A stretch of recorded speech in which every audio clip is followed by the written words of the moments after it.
Is his silence a form of tacit respect or a sign of technical bewilderment?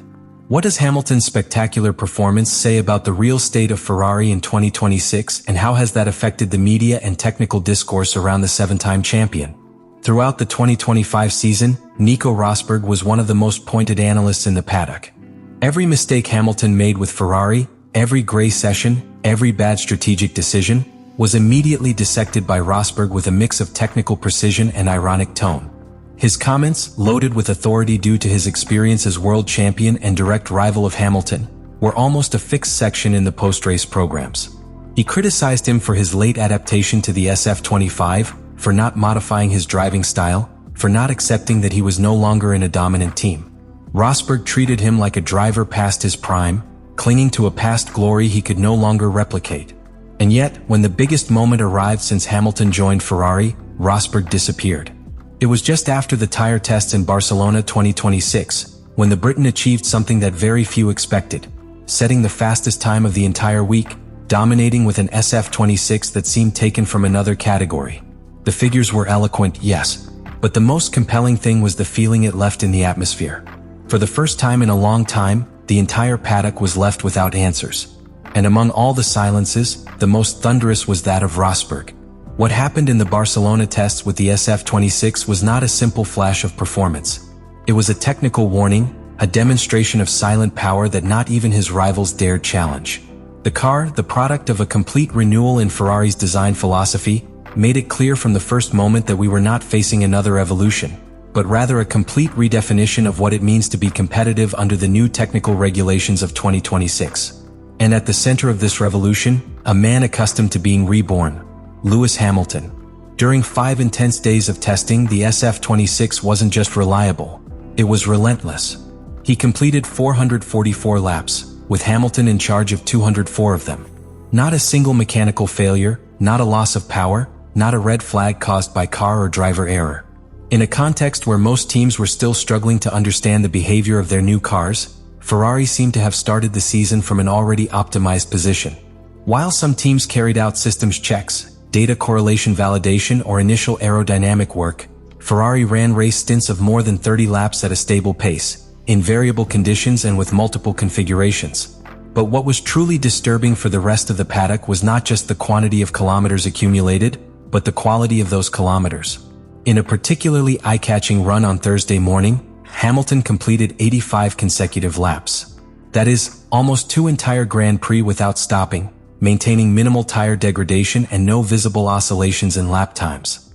That, in a Formula One that has raised thermal and energy demands to unprecedented levels due to the 50-50 hybridization between the thermal and electric motor, is something that only an extremely balanced design can offer. Tire thermal management, for example, has always been one of Ferrari's weak points in recent years. But with the SF-26, a complete turn has been made. The internal telemetry, according to engineers present at the pit wall, showed an alarming consistency. The car maintains the tires within their optimal temperature window even during long stints, and in conditions as diverse as wet track or abrasive asphalt. That quality is pure gold in 2026, where the new extended recovery ERS generates even more waste heat in the rear axle. While some teams struggle to cool the critical areas of the hybrid power unit, Ferrari appears to have achieved an almost perfect integration of the thermal system with the rear aerodynamic flow. But there is more. What elevates the SF-26 from a merely efficient car to a true quiet monster is its mastery of new active aerodynamics.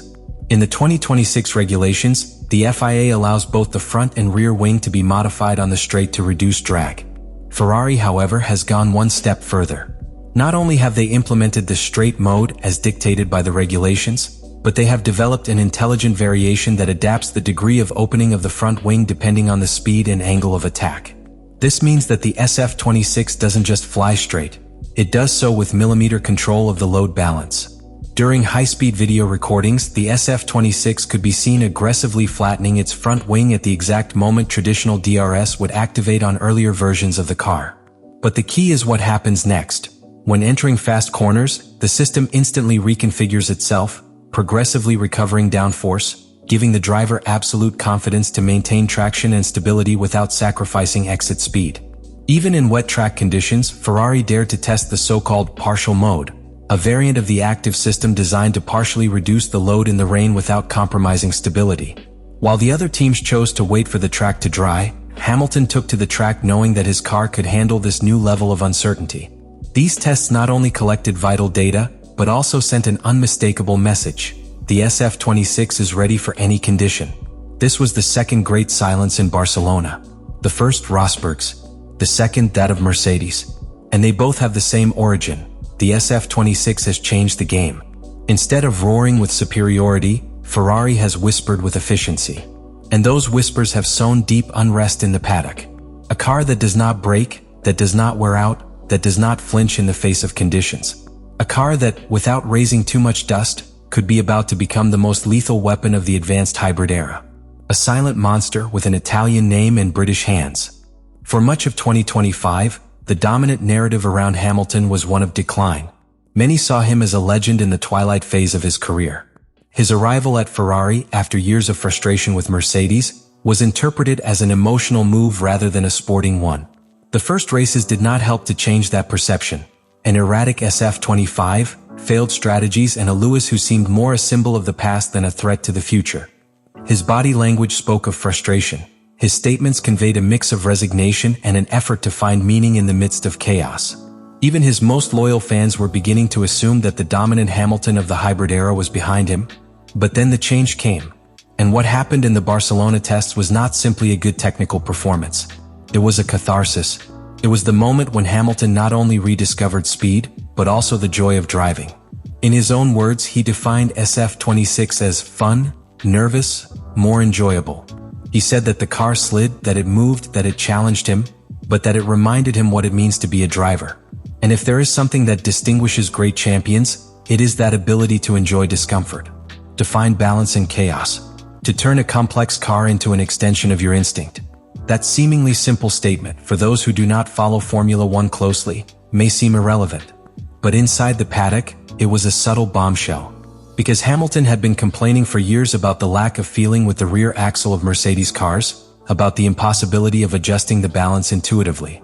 And now, with just a few days in SF-26, he had not only managed to adapt, but seemed to be enjoying it more than ever. That is not achieved with pure talent. It is achieved with experience, emotional intelligence, and, above all, with the will to reinvent oneself. His driving in Barcelona was further proof of this. Hamilton was not only fast on a flying lap. He was methodical, precise in the long stints, impeccable in energy management, and deeply strategic in the use of the new active aerodynamic system. He didn't improvise. Every decision seemed calibrated. Each maneuver, a display of regained confidence. What we saw was a driver who was no longer looking to prove something to others, but rather to reconnect with what made him great from the beginning. The ability to master a complex machine and make it look simple. And that internal change had an immediate effect on external discourse. Many of the analysts who previously criticized him began to recalibrate their comments. Some did so subtly, noting that the Ferrari environment looks more comfortable for Lewis. Others directly referred to him as the silent leader of the preseason. Even British media, traditionally skeptical of his figure, began to talk about his second youth for the seven-time champion. The story began to scroll. He was no longer the veteran who clung to the past. It was the wise man who was dangerous again. This shift in perception also impacted Ferrari internally. For the first time since his arrival, the team began to operate with a logic focused on his feedback. It was no longer just about adapting Hamilton to the car, but about adapting the car to Hamilton. His understanding of the new hybrid system, his ability to detect micro-behaviors of the rear axle, and his advanced reading of the new aerodynamic behavior gave him a much more powerful voice in the box.